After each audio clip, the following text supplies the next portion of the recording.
Yes सर जी, रोज तो पढ़बे कर सर, हॉल वाला फील दी ना। अच्छा सरऊ, तारा हॉल वाला फील चाहिए।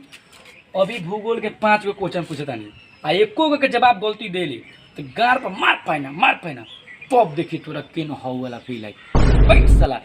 यस सर जी, हमके जवान हो गल बानी सर, बोर्ड पर पढ़ावल छोड़ी तनी एलईडी पर पढ़ाई।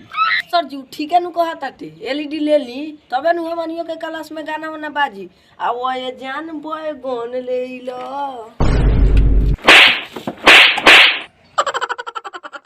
नातिक के बेटा झाट भुर के लइका हमरा के बैगन दे हमर घंटा बैगन ले ना होई साला दो गलवा के देख लो सो होई झाट फुट के लइका सर बैगन बाटता। ए सर खाली हेकरा के हमरा में दे दी सबने के गार में बास क दे और आउनी सर दो गला कहाँ चिपकल जाता रे साला। सर दे में शॉट गइलो न तो गारे काट दे। ओ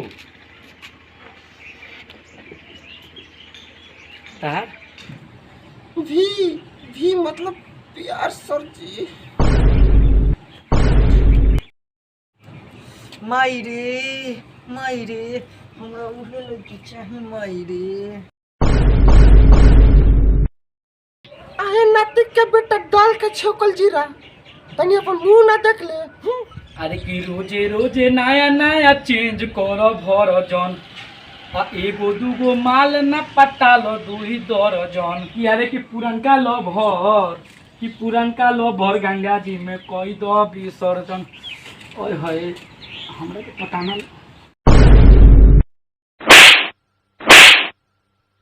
नातिक के बेटा भोइस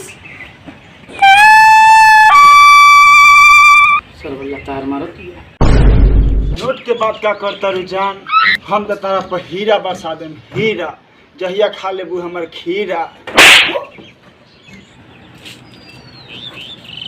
ये सर तनी के झाट सुना तरह सो हेने आवा कहत तानी नु कि ताहा राजा जी खाली रात में खोले लन हमरा से कहबो न तो हम यही जा खोल दे।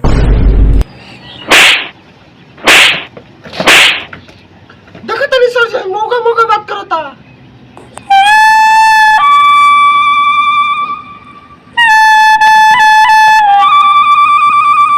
हरे सरवा अते मौगा वाला बात करते है रफ साथ। अब तो हमी सुन क्वेश्चन कर अब कोनो गाना बजाना ना हो। चल साला बताओ जल्दी उठ के कि डांडी मार से का समझौता रे। जाना तनी सर जी मार्च के महीना में नु गांधी जी लाठी से मार कोइले रहला नु ओकरे के डांडी मार्च कहल जाला।